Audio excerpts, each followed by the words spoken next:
Good morning, everyone. Welcome back to the channel. In this video, we're going to be talking about the tax credit for the vehicles purchased in 2023 or 2023. So this article here is published by the IRS, and as you can see here, it says manufacturers and models for new qualified clean vehicles purchased in 2023 or after. So we're going to go over this and we're going to look at Tesla specifically because they have other vehicles as well, but we're just mainly to look at the Teslas. So it says here, if you bought and placed uh, in service a new qualified plug-in electric vehicle, also known as EV or fuel cell vehicle, on January 1st, 2023, or later, and meet certain income limitations, you may be eligible for a clean vehicle tax credit up to 7,500 under the Internal Revenue Code sections 30D.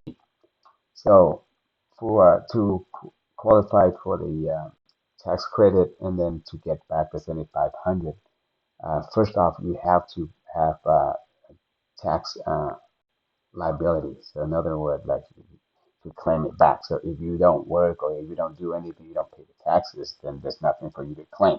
Okay. Qualified manufacturers of the vehicle listed below have indicated that the vehicles are currently eligible for a credit provided other requirements are met. So meaning that these Tesla, Ford, GM, they set a price for the vehicles uh, that they're making to qualify under this credit. So I'm going to pull up Tesla and we're going to see the prices for Teslas, different models. Okay. For vehicles purchased in 2022 or before, credit eligibility was determined under different criteria. So the new ones that this one is just signed by our president and it takes effective on January 1st, 2023. Other vehicles here will have to follow under the previous one. So these are required North America final assembly and MSRP requirements. Vehicle make models that appear in the list below do not automatically qualify. They must also, one, have undergone final sampling in North America, two, not exceed the manufacturer's suggested retail price of 80,000 for vans, sport utility vehicles, SUV, and pickup trucks. So the 80,000, so most likely the Cybertruck will not qualify, okay? And 55,000 for other vehicles. To see if a specific vehicle meets assembly requirements. Nope. The vehicle identification number, VIN number, go to the department electric assembly line. So I click on this website and it took me here, and I put in my VIN number, and I just deleted it. But you can see here, I just picked up the Model Y from Long Beach, and I'm in California.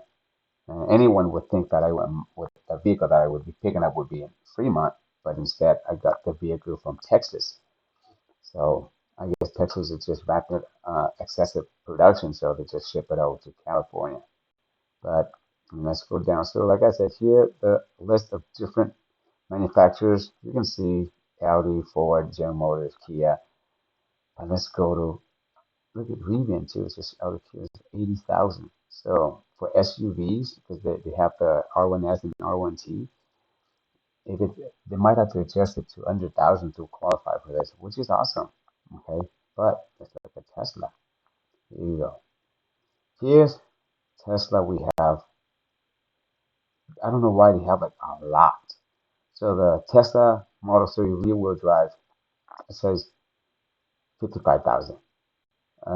As you know, that the Tesla, the rear-wheel drive right now for Tesla Model 3, I think it's 4699. Uh, so, but here is 55, so I don't know. So I think the Model 3, well, the rear-wheel drive, it might be even a lot lower than this. Because if you're thinking about if the the, the Model Y, the they have like three different type of a Model Y, all-wheel drive, long-wheel drive performance, and it's all listed at under 55,000. So I don't know if this is a mistake or Tesla's gonna do like some crazy stuff, but I don't know.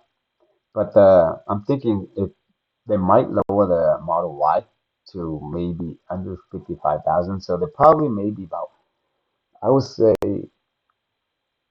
they're probably just gonna use like the same battery that they use for the Model 3 rear-wheel drive right now, which they have is 4699. The range is what, 272, I think. But if they put it into the Model Y, then it has to be more than 4699. So maybe they're gonna put it about 53, 54, just to be under the cap here.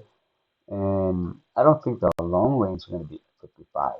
For the Model 3 long ranges, we're looking at about 57, 58 already. So I don't know how that is even possible, unless they're gonna create like a shorter version of it just to make it underqualified. And here you can see the long range lists the same price as the rear wheel drive. So in order for Tesla to qualify, they have to manufacture the battery in North America. So I don't know if they're going to produce it in Canada, United States, Nevada, because right now this one, the rear wheel drive that they have, they're using the battery, the LFP, is coming from China. So off the bat, it will not qualify. So yep, so that's pretty much it for the new ones. I'll list this information in the description, so if you guys want to check it out, more than welcome to. But other than that, take care, and I'll see you guys in the next video.